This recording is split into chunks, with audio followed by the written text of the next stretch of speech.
Ini mengingatkanku dengan 12 tahun yang lalu ketika aku masih di Blitar. Aku melihat orang-orang di desa, banyak kaum tani. Kondisi ini sama persis yang aku rasakan pada seluruh negeri ini.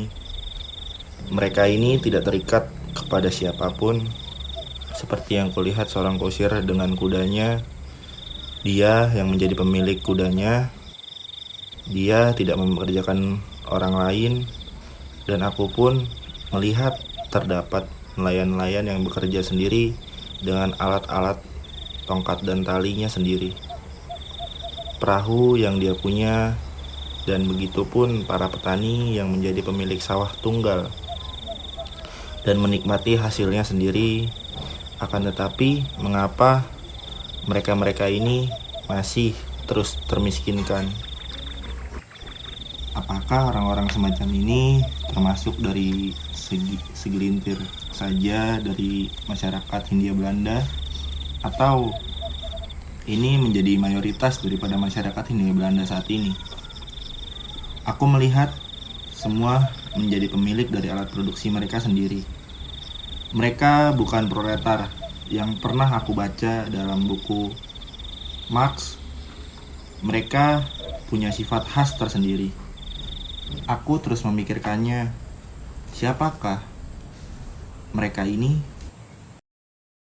Itulah yang selalu menjadi renunganku dalam pikiranku selama berhari-hari, bermalam-malam, berbulan-bulan.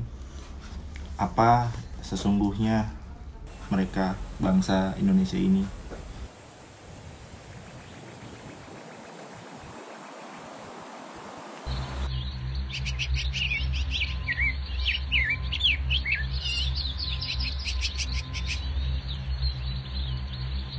Utari sayang, bolehkah aku meminta tolong untuk dibuatkan secangkir kopi? Baik mas, tunggu sebentar ya. Akan kubuatkan secangkir kopi untukmu.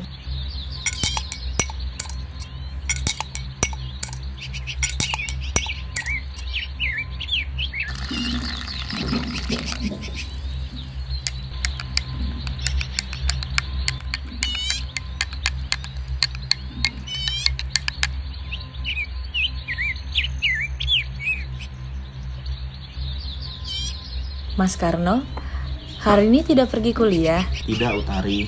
Loh, kenapa mas?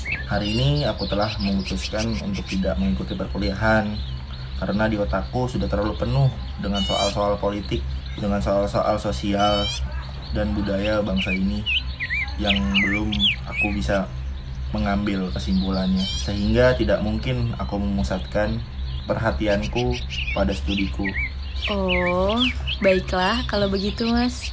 Oh iya, Utari, terima kasih ya untuk secangkir kopinya. Sama-sama mas. Baiklah, kalau begitu aku kembali ke dapur ya untuk melanjutkan masak. Pagi ini telah aku putuskan untuk tidak mengikuti perkuliahan. Aku hanya ingin bersepeda tanpa tujuan dan entah aku akan berhenti di mana. Aku ingin melanjutkan teori yang berada dalam pikiranku yang terus berlarut dalam otakku.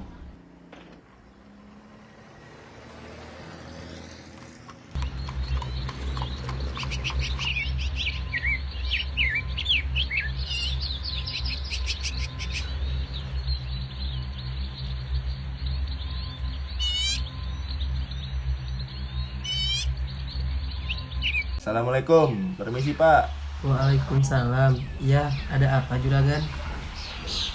Maaf Pak, mau nanya siapa pemilik tanah ini Pak? Saya juragan. Apakah Bapak memiliki tanah ini bersama dengan orang lain? Oh, tidak juragan. Saya memilikinya sendiri. Bapak membeli tanah ini atau bagaimana Pak? Tidak juragan. Ini turun-temurun yang diwariskan dari orang tua kepada anak-anaknya juragan. Bagaimana dengan skop ini Bapak? Skop ini kecil, tapi apakah kail ini kepunyaanmu juga? Iya juragan. Dan cangkulnya? Iya juragan, punya saya juga. Sedangkan bajak yang kau punya itu punya kau juga? Iya juragan. Kebetulan ini punya saya sendiri juragan. Untuk siapa hasil yang kau kerjakan ini? Apakah dijual atau bagaimana? Untuk saya dan keluarga juragan.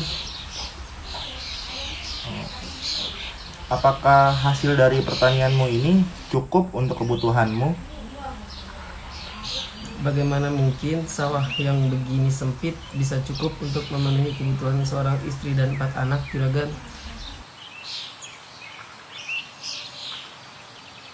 Ini persis benar dengan apa yang aku alami selama ini. Seorang pekerja kecil yang memiliki alat produksinya sendiri.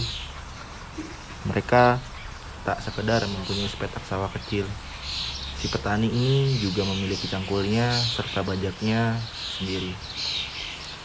Semua itu adalah sumber daya yang ia punya untuk menghidupi seorang istri dan 4 anaknya yang tinggal di rumah gubuk yang cukup menyedihkan. Apakah ini cukup? Apakah ada yang dijual dari hasilmu? Hasilnya sekedar cukup untuk makan kami, tidak ada lebihnya yang bisa dijual juragan. Kau tidak mempekerjakan orang lain kan? Tidak juragan, saya tidak dapat membayarnya juragan. Apakah engkau pernah memburu sebagai buruh tani? Tidak juragan, saya harus membanting tulang, akan tetapi jerih payah saya semua untuk saya. Jadi kalau begitu Pak, semua ini engkau punya. Iya juragan. Lalu siapa namamu Pak? Marhain juragan. Baik, terima kasih Pak Marhen. Saya izin pamit dan melanjutkan bersepeda kembali ya. Sama-sama juragan. Akan aku memakai nama itu untuk menamai semua orang Indonesia yang bernasib malang seperti itu, yang memiliki tanahnya sendiri, yang memiliki alat produksinya sendiri, yang memiliki alat bajaknya sendiri, tapi hanya untuk mencukupi kehidupannya sendiri. Malam hari nanti akan kuajak pemuda untuk mendiskusikan temuanku ini. Hei kawan-kawan pemuda, siang tadi aku berjumpa dengan petani kecil di pinggiran kota Bandung. Mereka adalah korban dari sistem feodalisme, di mana mereka memiliki sebidang tanah dan sebagian alat produksi seperti pacul dan cangkul serta bajaknya sendiri. Namun hidupnya masih jauh dari garis kemiskinan, meskipun mereka memiliki alat produksinya sendiri. Ini adalah akibat daripada imperialisme Belanda yang datang ke negeri kita. Rakyat yang jadi korban ini meliputi hampir seluruh penduduk di Nusantara ini. Aku menyebutnya rakyatku yang menderita hari ini adalah rakyat Marhen. Lalu apa yang harus kita lakukan, Bung? Kita harus melakukan perlawanan terhadap sistem ini, Bung. Bagaimana kita melakukan perlawanan dari penindasan sistem ini, Bung?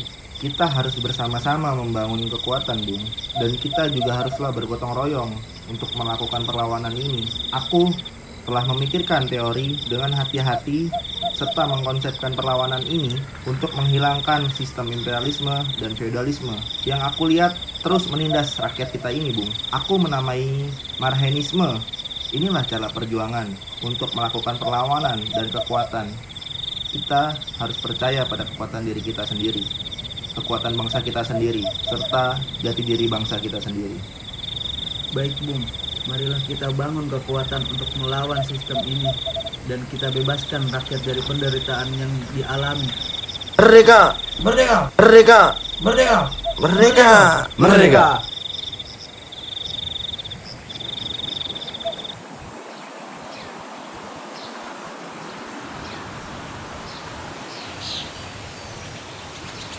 Dan itulah Marhenisme dengan tujuannya untuk menuju sosialisme Indonesia dalam praktik. Akan tetapi untuk tercapainya sosialisme Indonesia diperlukanlah semangat gotong royong akan nasionalisme yang di dalam perkataan Marhenisme adalah sebuah lambang dari penemuan kembali kepribadian nasional kami, nasional Indonesia, nasional untuk kemerdekaan bangsa kami.